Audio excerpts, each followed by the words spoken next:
Now at 5, does the nationwide supply chain bottleneck impact grocery stores in the 4 states? The House is deciding whether to hold Steve Bannon in contempt of Congress. I'm Skylar Henry on Capitol Hill with the role lawmakers say the former Trump advisor played in the January 6th attack and why he's refusing to testify. The 4 states' most watched news starts now. Some popular 4-state grocery stores say nationwide supply chain issues are not affecting what's on their shelves. This is KOAM News at 5. Supply, shipping, and trucking issues have led to higher prices and empty shelves at stores across the country. And a new survey from Oracle says 52% of Americans have responded by getting a head start on their holiday shopping. But when it comes to preparing that next holiday meal, 4-staters may be in luck. We reached out to 5 area grocery stores to find out if they're dealing with empty shelves and product shortages. Only Food for Less in Joplin told us keeping shelves consistently stocked is an issue. Apple Market in Columbus, King Cash Saver in Carthage, Harps in Joplin, and Ron's in Pittsburgh say for the most part, their shelves are stocked and they're ready for the holiday push. We have not experienced the supply chain issues that we were experiencing a year ago. There are a few things here and there, but we work very closely with our suppliers to make sure that when we see something coming, we prepare for it, order in advance. 4-state shoppers discuss whether the nationwide supply chain issues have affected their shopping trips tonight at 6. Brings us to today's KOAM News Now Instapoll. Today's question is, are you having more difficulty than usual finding your groceries? You can participate in the poll at KOAMnewsnow.com/vote or through the KOAM News Now mobile app. Results are updated live and we're going to check in on them later in this newscast. The Jasper County Health Department reports 4 more COVID-19 deaths. Health officials say the patients were 3 men in their 60s, 70s, and 80s, and a woman in her 60s. The latest deaths bring the county's total to 231. In 1896, Sisters of Mercy established its first hospital in Joplin, and today Mercy began celebrating its 125th anniversary. Hospital leaders gathered at the site where the train brought the sisters to Joplin, where it first stopped. It's just south of 10th and Main Streets in Joplin. Today's recognition begins a 6-day Mercy celebration. Joplin has been a community that we believe that we need to serve, and we continue to do that. So the purpose of the ministry was started out of a need, to meet a need, to help those in need for health care, and we continue to do that. Our purpose isn't finished here in Joplin. To learn more about the history of Mercy, you can find a link at KOAMnewsnow.com. Doug Heddy, another beautiful day out there. Yeah, it turned out to be a really nice day for us today. Temperatures cooler than what we have been seeing. Most of us have been sitting into low to mid 60s, but plenty of sunshine across the region. And this is what we are going to see as we go through the evening hours. We are going to get some clouds in here tonight. You can see a batch of clouds out across central and western Kansas, but we're not going to get any rain from those clouds. So it looks pretty good. Look at our temps. Nice fall, crisp evening, sitting into low to mid 60s, but kind of chilly once again for us tonight as we back down through the 60s, 50s, backing into the 40s once again. Let's say low to mid 40s across the region. Thunderstorm chances increase tomorrow night. We also have a severe weather threat by the time we head into Sunday, so we're going to be discussing that here in just a bit. See you soon. Steve Bannon, the former aide to President Trump, could soon be facing criminal charges for refusing to comply with the congressional committee investigating the January 6th attack on our U.S. Capitol. Reporter Skylar Henry has more details from Capitol Hill. The resolution is adopted. The House voted to hold former President Trump aide Steve Bannon in contempt of Congress for defying a subpoena to testify about his role in the January 6th Capitol attack. Mr. Bannon's own public statements make clear he knew what was going to happen before it did, and thus he must have been aware of and may well have been involved in the planning of everything that played out on that day. The vote was largely along party lines, with most Republicans saying the committee investigating the attack didn't have the right to issue a subpoena in the first place. This is from the Select Committee's own report. Quote, his efforts to plan political activity, that's the standard, You're involved in political activity, they're going to investigate you. We know what this is really about. This is about getting at President Trump.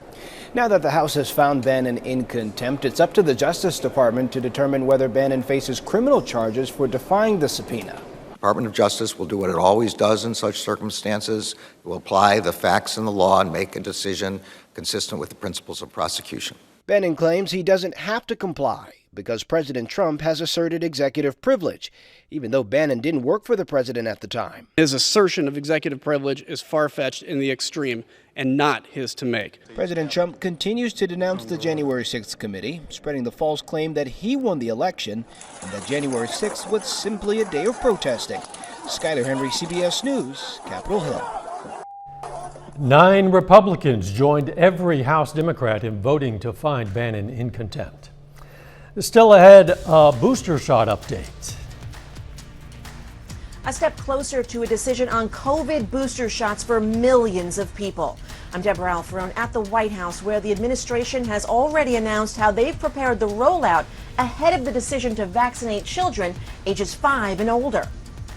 And later, a warning about a fake social media posts using real photos.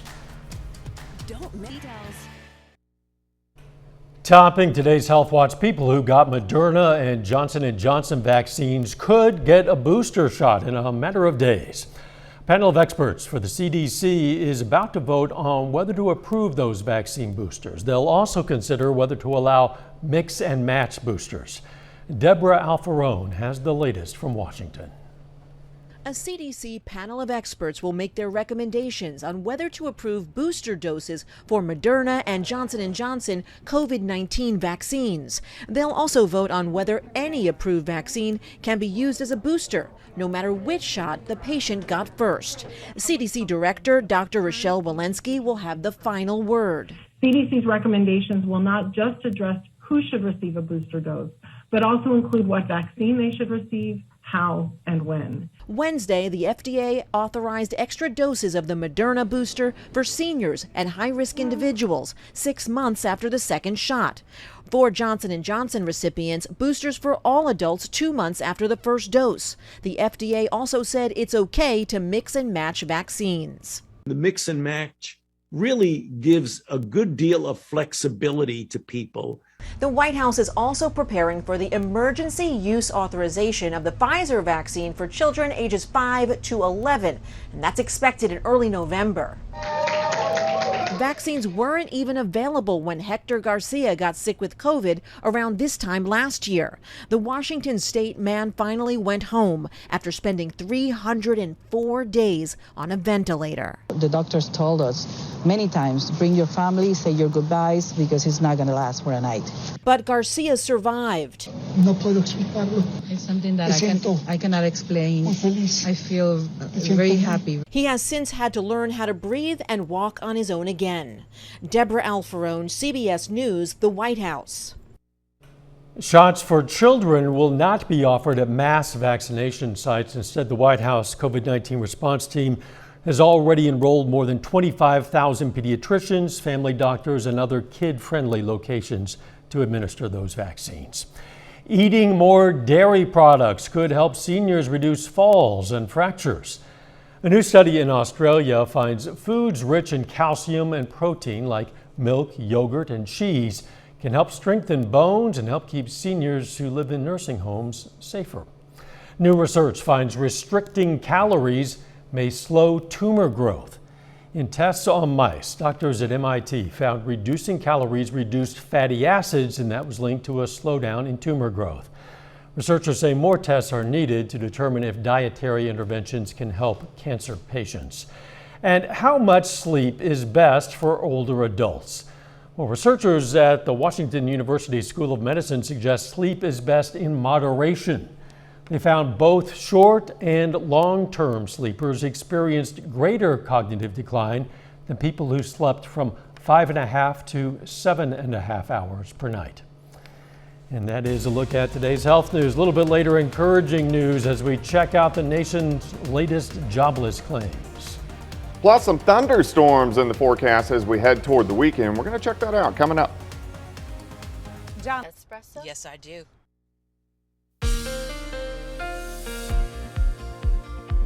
It definitely turned out to be another nice day for us today. Pretty good Thursday, but quite a bit cooler than what we have seen over the past couple days. About 15 degrees cooler today compared to what we saw yesterday and then on Tuesday. Friday looks great. We're going to warm back up a bit, so we're going to jump into the 70s for highs.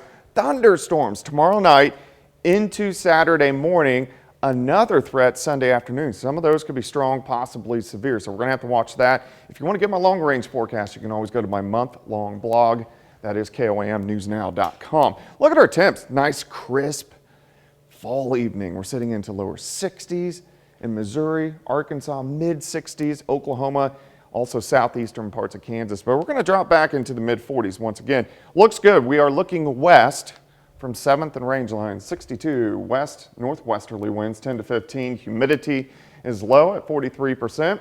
We'll slide back through the 60s, 50s, 40s, low to mid 40s tonight. So another chilly night, but a nice night across the area. Nothing going on here. We have pretty much mostly sunny skies, a few mid and upper level clouds working in, a little thicker cloud deck out to our west.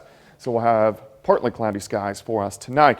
If we go way out west, this is going to be a fast moving wave that jumps over the Rockies and slides in by the time we head into the weekend, giving us chances for showers and thunderstorms. Tonight's going to be okay. We're going to get these clouds kind of shooting on through, mid-40s by morning, plenty of sunshine tomorrow. We get southerly winds during the afternoon. This helps us warm back up into the 70s compared to the low 60s that we've had today. 44 to start, 67 by noon, high temp at 73, a south wind. It's going to be light at about 5 to 10. Let's go into tomorrow evening. We got high school football. We get some clouds increasing. Here's 8:30, but our temperature's pretty good, sitting into low to mid 60s. So high school football looks fantastic. Now, as we get after midnight, look at all the spotty showers and thunderstorms increasing. Here's 4 a.m. Let's go into Saturday morning. I think a pretty big complex is going to roll through. So the weekend is going to start wet, kind of loud, showers and thunderstorms. Some of these could be strong. I don't think severe, but some of these could be strong.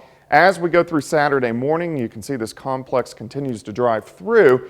And then I think by Saturday afternoon, really any thunderstorms kind of lift to the north and we clear out. So Saturday afternoon and Saturday evening look okay, which is good. I think Saturday night looks good, but we're going to have severe thunderstorms out to our west Saturday night. Let's move into Sunday.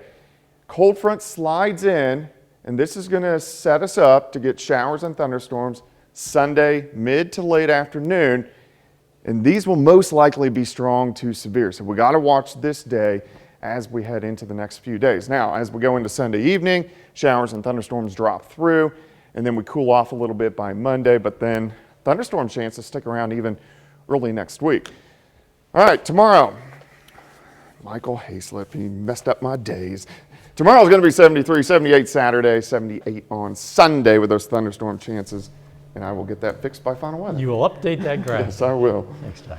Hey, that raging volcano that's been erupting for about a month on Spain's Canary Islands, well, it forced the evacuations of about 500 more people overnight as lava streamed closer to their town. Some say they had only about an hour to get out. They're among the roughly 8,000 people forced from their homes. Volcanologists say the eruption could continue for weeks or even months. Coming up, con artists use real names to create fake social media accounts. First, though, we recognize a local veteran of the Vietnam War. Joseph DeVena served in the U.S. Marine Corps from 1962 to 66. His hometown, Weir, Kansas, and we are proud to salute Sergeant Joseph DeVena, a four-state hero. Doug Hetty has earned the NAACP only at Roper Honda. A step in the right direction tops today's Consumer Watch. The Labor Department has more good employment news. First-time filings for weekly jobless claims fell by 6,000 to 290,000 last week. That was better than expected and marks another new pandemic-era low. The Federal Reserve is imposing a sweeping new set of restrictions on the investments its officials can own. That's in response to questionable recent trades that forced two top Fed officials to resign. The Fed announced today that policymakers and senior staff would be barred from investing in individual stocks and bonds. They can still own mutual funds.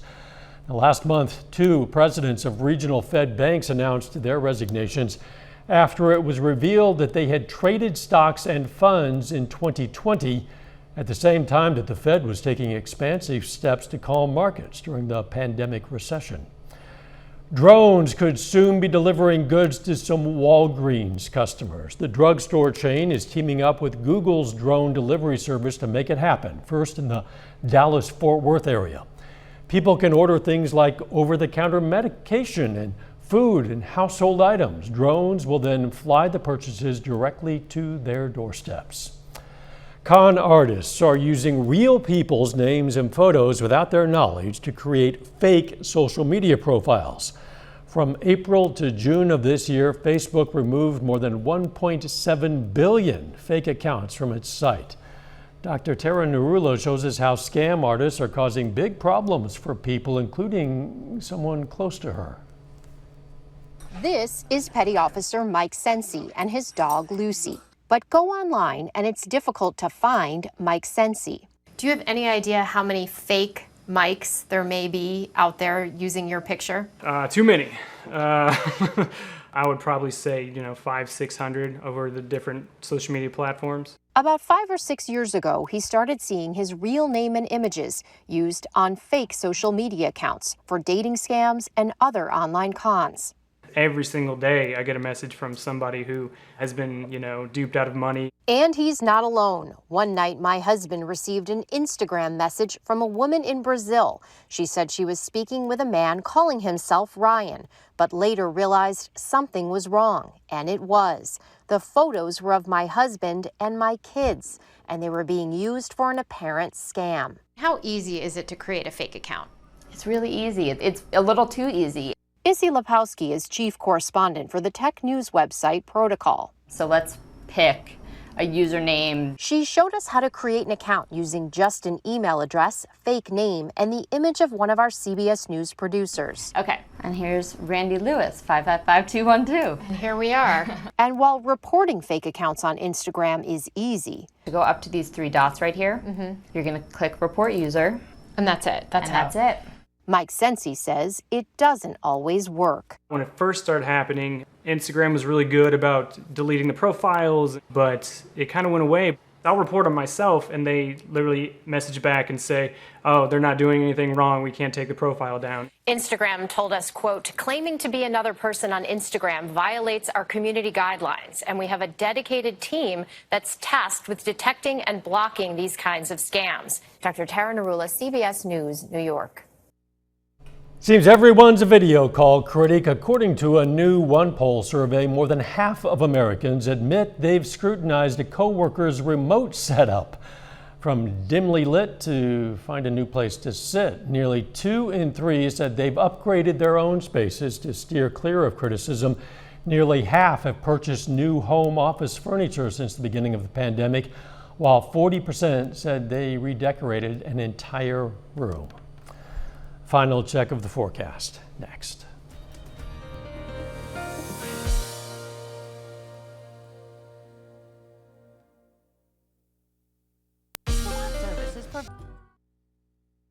Next on the CBS Evening News, how supply chain problems are affecting drugs for hospitals.